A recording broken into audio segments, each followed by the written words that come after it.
They say some objects hold memories, some whisper secrets of the past.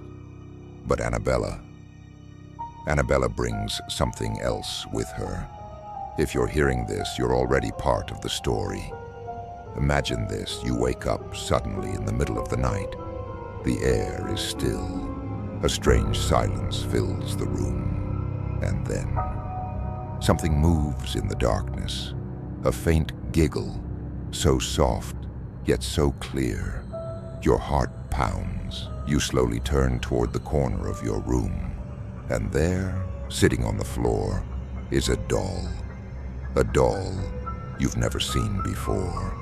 But somehow, you already know its name. Annabella.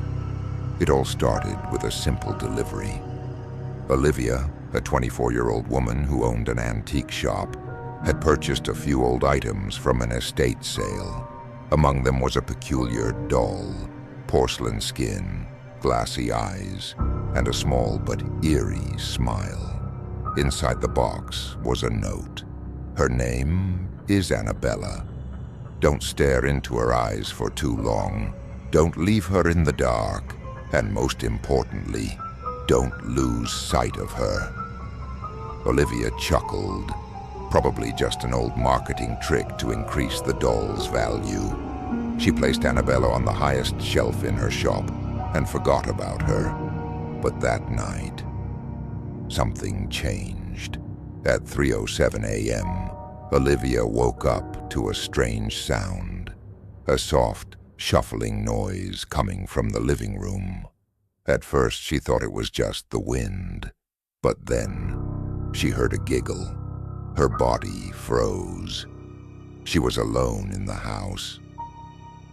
Slowly, she got up, her heart hammering against her ribs.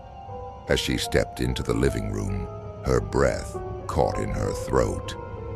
Annabella, the doll she had placed on the highest shelf, was now sitting in the middle of the table.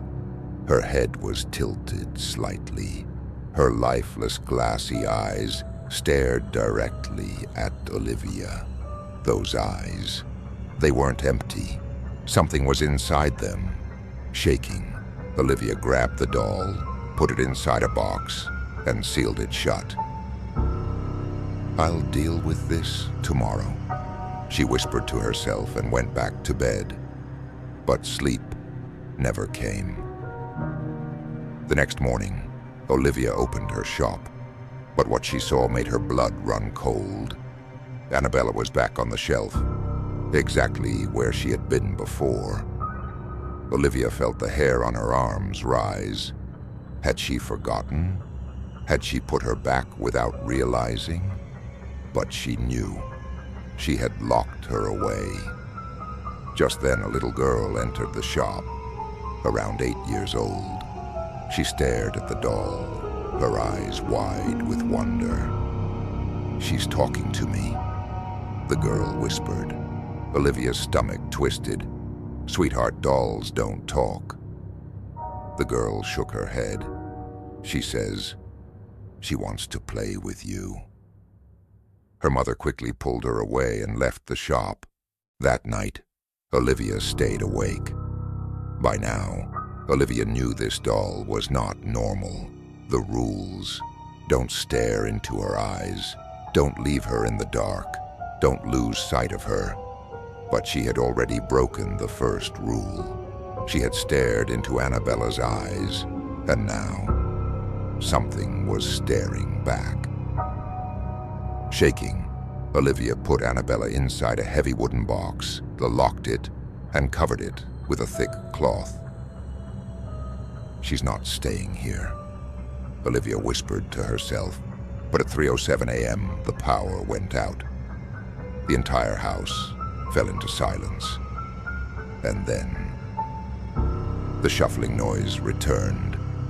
But now it was coming from the storage room, from inside the box.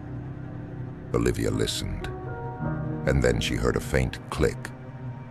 The lock had unlatched on its own. Her breath hitched. Then the cloth slipped away. The lid slowly creaked open, A dark shadow rose from inside. A soft, chilling giggle filled the air. She was free now. Olivia turned to run, but as she reached the door, Annabella was already there, waiting. Olivia's hands trembled. She grabbed her phone. A message appeared from an unknown number. With shaking hands, she opened it. It was a picture of her own room, but the photo was taken from inside her closet. Then, something whispered right next to her ear. "You left me in the dark. If you ever see an old doll, one you don't recognize, don't take it home. Don't stare into its eyes. And most importantly, never leave it in the dark. Like if Annabella scared you, subscribe the Dark Tales if you dare to hear more terrifying stories. And remember, she's watching."